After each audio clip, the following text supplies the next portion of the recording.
Good morning. This one is going to be about dreams. Since I have little to say about dreams, I will speak about other things. I think it connects, kind of. I've been recently introduced to Filosofia Perennes. This is not a very popular thing, Filosofia Perennes. It's funny that in old languages, the same word for popular was also the same word for profane. What's popular is profane. So the truth is not popular. And the truth is not a collective thing either. So if you are seeking for the truth, it will become a very lonely, adventure. So holy shit. The cats are going crazy outside. I don't know if you could hear it. Anyway, Filosofia Perennis. I can remember three authors of Filosofia Perennis. Ken Wheeler, he's still alive. René Guénon and Ananda Kuruswamy. There probably are others, but I can only remember three that I'm currently reading. Yeah. And they have something in common. They all speak multiple languages, especially dead languages like Pali or ancient Greek. And these philosophers have translated and read the oldest texts to the new texts, and they found out that there's a connection. So I'm going to read, paraphrasing what's online. Philosophia perennis refers to the timeless, universal truth underlying all philosophies, all religions, all cultures. It focuses on the ultimate reality. It focuses on human nature, ethics, logic, and facts. It is the ultimate form of education. I tend to agree. Uh, Ananda Kuruswamy, he wrote, quote, no culture, people, or age can lay claim to any private property in the Philosophia Perennis, because nobody owns the truth, right? It's very traditional of humans to attribute ownership to things or to know who is the best or who is the first. Yeah. Again, but in Philosophia Perennis, I mean, it just doesn't make any sense. I'm going to give some examples. Aristotle, for instance, has been, chosen by the church to be, the one responsible for the scientific revolution, and they attribute to him the the mode of induction and deduction. You know, these are ways of knowing. But these two ways, for example, are just observing the physical world. A thing that they did was extract the retroduction. They wanted to extract it. Why? Because retroduction implies wisdom. Wisdom, but for instance, there's this text that is about, and this text is written many times by different people. Most recently, it was Engels and the other guy, Karl. They wrote it or rewrote it. And what's the what happens? What's the effects of those texts? It's mental, rotting. It causes civilization to collapse. The same idea, the same thing was, spoken by the Gnostics, that the world is this hellish place and you are all victims and everybody should be, attributed free lunch and whatever. This is mental parasites. And these texts, they keep repeating and repeating and repeating. Wisdom, would let you know when these things surface again. That's why they removed retroduction from the methodology of science. They didn't want it there. Scientists hate wisdom. They just want to sell books and be famous. And retroduction would say, actually, in the year blah, blah, blah, blah, all that you are saying didn't work. You see, they are just recycling and selling the same points, the same ideas that didn't work. Real philosophy, wisdom, just, takes all their masks away. So I just spoke about the bad texts, right? But there are also good texts. For instance, Platonism.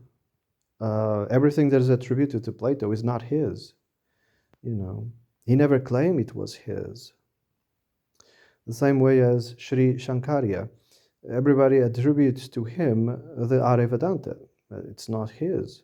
The same thing to Buddhism. They all attribute Buddhism as being exclusive to this guy. What's his name? Sakyamundi or Scythian sage or whatever. No, it's not his.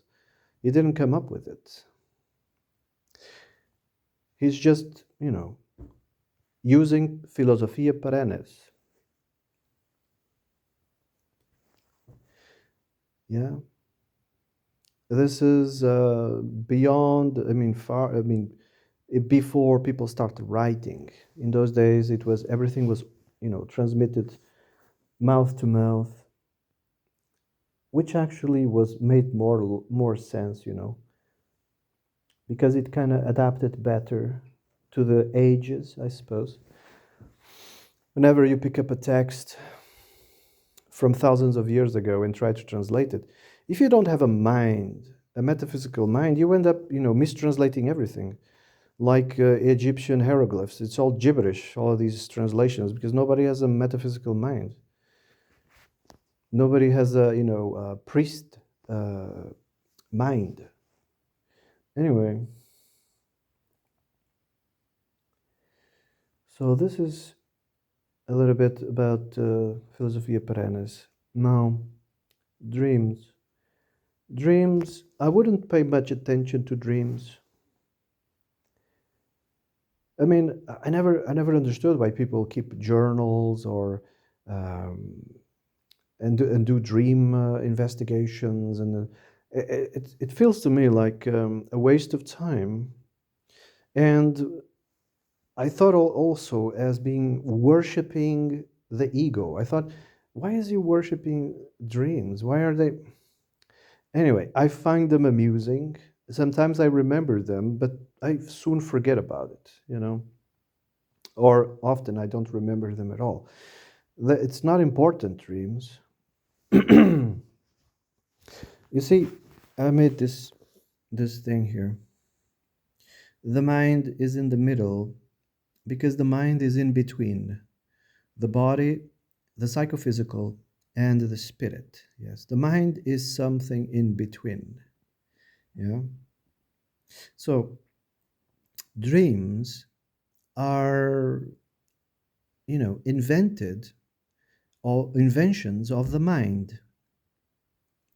Whenever the body is switched off, whenever you're sleeping, right, the mind is like a brat, a spoiled brat. The mind is like, this is boring.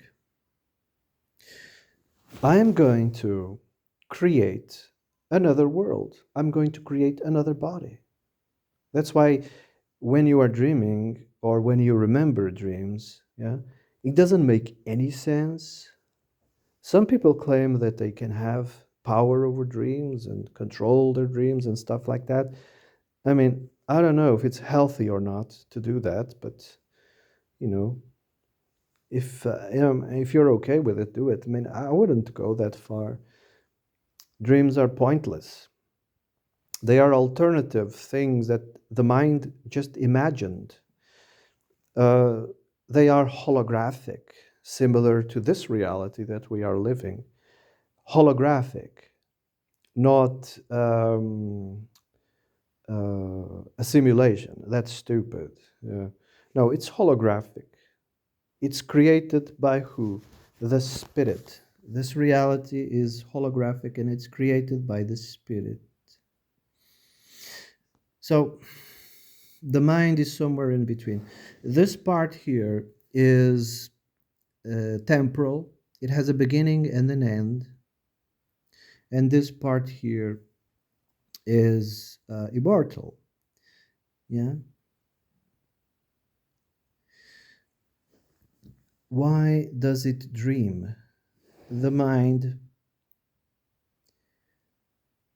You see, this part here is not sentient. A lot of people think that it's sentient. It's not. And why does it create the material world? Why does it do it? Because the mind is like a spoiled little brat, and the mind does it. This is the soul, the spirit, the light. This is wisdom. Vidya, I think it's the name, the appellation that the ancients used to give it. And then the opposite is avidya, is often translated as ignorance, or mistaking light for illumination.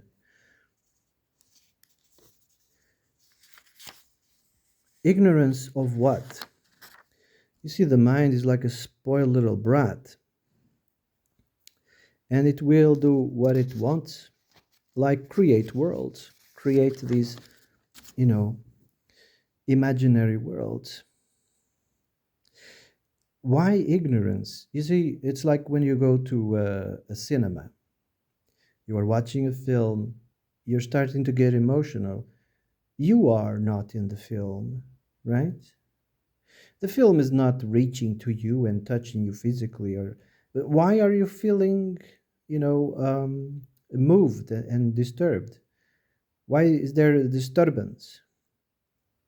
Because you are identifying with that which is not the self. You are identifying. Hold on, I took some notes about that. Yeah, it's here. It's called an identification phenomena. You are enmeshed with it.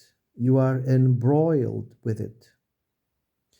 It's what they call primordial agnosis, because you start identifying with that which is not the self. And it's because of the mind. The mind recreates these things.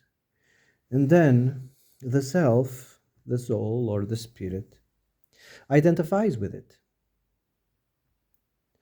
Right?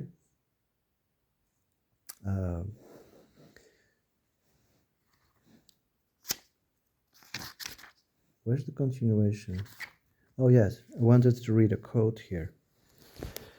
I like this part. It was written by Ananda Kuruswamy. We quote, and I'm quoting from his book, we are repeatedly told, indeed, that he, the soul, the Atman, the Brahman, the Prajapati, the spirit, he has many appellations, right? Desired to be many, and so, as it seems to us, it is not quite disinterestedly, but with ends not yet attained, and with a view to enjoy the object of the senses, that he sets us a-going. But this is a dangerous enterprise, for being there experient, he is carried away by the flood of the qualities of the primary matter with which he operates. And as the corporeal, elemental self, knowing subject over against ostensibly external objects of perception and compositive of all desires, he is bemused and does not see the bountiful giver of being an actuator within him.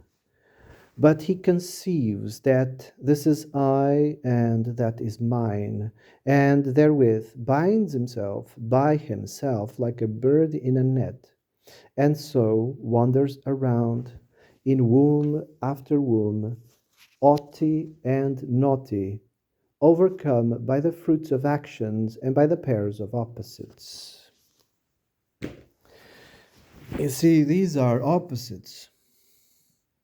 These are contraries, vidya and avidya, but they are not contradictory.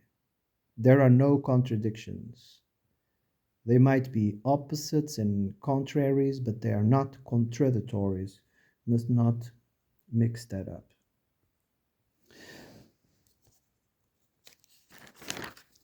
All right. I hope I could explain. I was able to explain that. I don't know. You guys tell me. Yeah. Okay. Have a nice day.